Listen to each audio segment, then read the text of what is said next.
Penuntun Saat Teduh Sinode Gereja Kristen Jakarta, Kamis 7 Oktober 2021. Judul renungan, bukan formalitas. Diambil dari nas 2 Timotius 3 ayat 1-9. Keadaan manusia pada akhir zaman. Ketahuilah bahwa pada hari-hari terakhir akan datang masa yang sukar. Manusia akan mencintai dirinya sendiri dan menjadi hamba uang. Mereka akan membual dan menyombongkan diri. Mereka akan menjadi pemfitnah.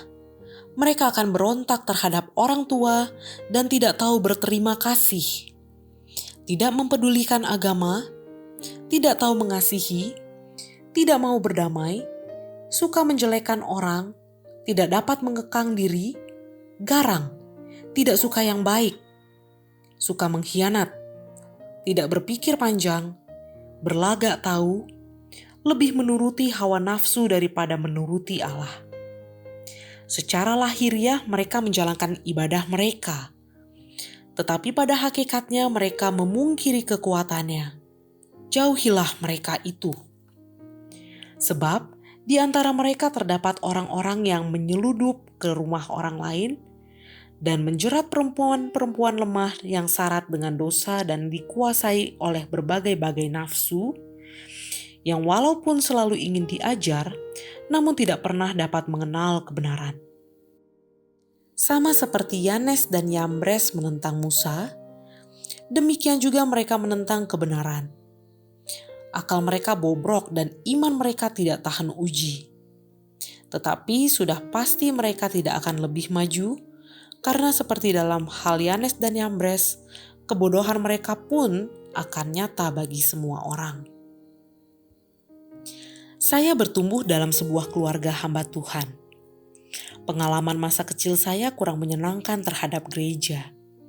Karena setiap hari Minggu, dari pagi sampai malam, saya harus berada di gereja karena mengikuti orang tua saya. Senang rasanya mengikuti sekolah minggu. Tetapi ketika sekolah minggu selesai, kegiatan saya hanya menunggu sampai jadwal ibadah terakhir selesai. Bukan hanya menunggu di luar ruangan ibadah, tetapi harus ikut masuk dalam kebaktian tersebut. Bagi saya waktu itu, hari Minggu dengan semua kegiatannya hanya suatu formalitas yang membosankan dan melelahkan yang harus saya lewati.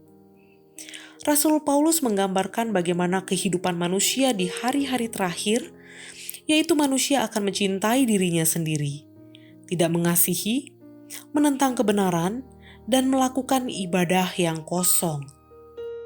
Banyak orang akan terlihat tekun dalam menjalankan ibadahnya secara lahiriah, tahu akan kebenaran tetapi menolaknya.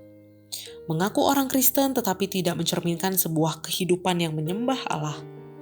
Mereka senang beribadah hanya di permukaan sebagai rutinitas saja. Namun sebenarnya hati mereka kosong, tidak takut kepada Allah. Paulus tidak segan mengatakan bahwa orang yang demikian harus dijauhi. Kita perlu terus memeriksa diri kita sendiri. Bagaimana ibadah kita kepada Allah selama ini? Apakah ibadah kita hanya rutinitas, namun tidak hati yang takut kepada Allah? Ibadah bukanlah formalitas, bukan pula kewajiban liturgi di hadapan Allah, tetapi bentuk kasih yang nyata kepada Allah.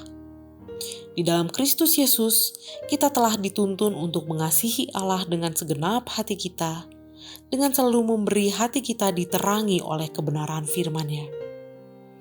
Ibadah tanpa hati kepada Allah adalah ibadah yang tidak berarti sama sekali. Tuhan Yesus menolong kita.